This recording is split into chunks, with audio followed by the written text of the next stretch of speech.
Hello, in this video we're gonna check if LENOVO Tab M7 does have the dual SIM slot. So first let's locate the slot, but as far as I've checked, there's actually no SIM slot on this device, so that means we won't even get the dual, oh actually there is. So there's a SIM slot right here, sorry, and then let's insert the SIM card needle and try to remove it.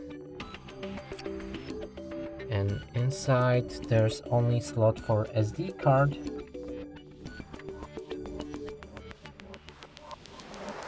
And there's no actually SIM card slot on it, so you don't even have one SIM slot. And that's it for this video. Hope you like it. Please consider subscribing to our channel, leave a like and a comment below.